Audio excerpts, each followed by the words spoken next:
So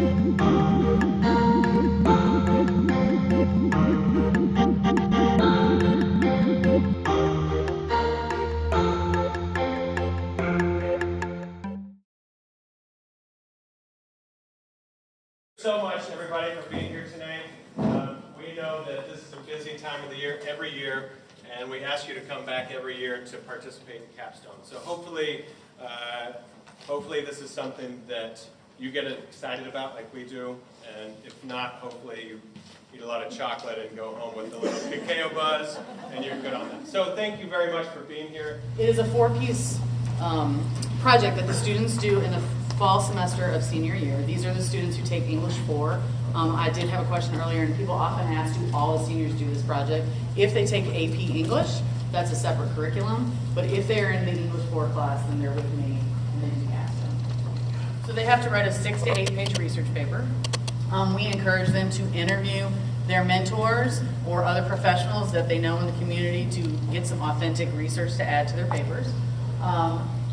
They take the idea of their paper and the topic of their paper and they translate that into what we call their product. I mean, it could be anything. So it's related to their topic, and the idea is that they work with a professional mentor, typically someone from our community, and they get that insight and they're able to get feedback and help from this mentor and kind of experience a little bit of what that professional world is about.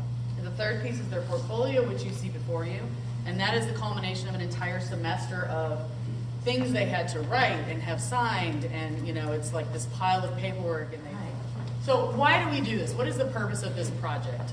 You know, we always say that we want to prepare them for college. There are other things in life besides college that they need to be prepared for, but yes, college is one of the big ones. So obviously we want to equip them with the skills that they need for college. We want to prepare them for the world of work. Just college isn't going to necessarily give you the skills you need in the workplace.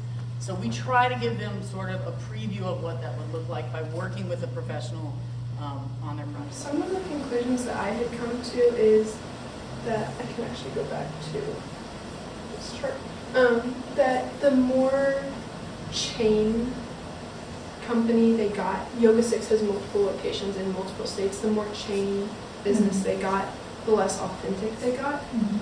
Pure Vegan Yoga, to my knowledge, only has one location in the West End, which is why they, in my opinion, they have stayed so authentic, because they have the one location where they focus on quality over quantity, which is, in my opinion, that's how you get better yoga, is quantity. Quality over quantity. And I'm doing my capstone project on the opioid epidemic and foster care.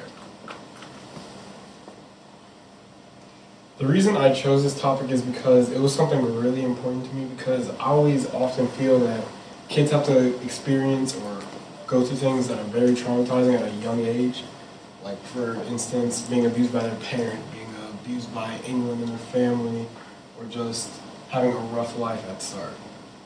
And the reason I think that I'm really credible on this topic is because I did a semester's worth of research, and my mentor is a social worker. It's not a scary thing, and that it's just about equality and showing people that you don't have to be above someone to have respect. What is mandatory minimum sentencing? Mandatory minimum sentencing is essentially laws that a judge cannot lower due to like a certain amount of drugs or non-violent crime you have.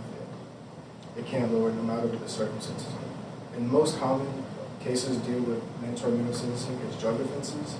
And this law came into effect in 1886. And after that, as you can see, the numbers have risen exponentially over the time in the last 35 years. He explained that if you work in a trade, you are the man or woman who makes those machines. So they're not going to replace you.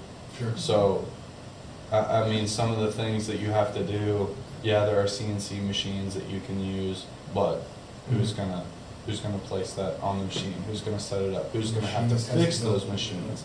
You know, you can't get a robot to fix another robot. You know, so those people aren't going to be replaced. She goes on to explain that kids are going to grow up in this nonverbal context, and they're not going to learn how to properly socialize with each other. I put the survey on there, and kind of promoted it so people could take the survey, and I gently asked that it only be African Americans. And so I got around, the survey is still ongoing. When I put my research, my data in here, I had about 180 answers, but right now it's around 193. And so one of my first questions was, do you feel like you have mental health issues?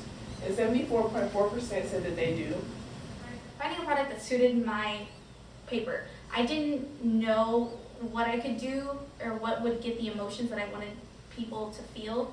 So eventually, after talking with some people and talking with my mentor, a professional photographer, Casey Truman, she does senior portraits, she helped me come up with the idea for a mini gallery, and she helped me find the photos for my mini gallery. Activity. And in the presentation, we talked about what it means about like diversity and how to accept other people's differences. And then we did an activity where I had them draw what they thought represented them, so it could be anything. My advice for upcoming seniors is do not procrastinate. You will feel it in the end. When that deadline comes and capstone night is here, you freak out. You feel like your heart's gonna beat out of your chest. You nervous? Oh my God! Boys,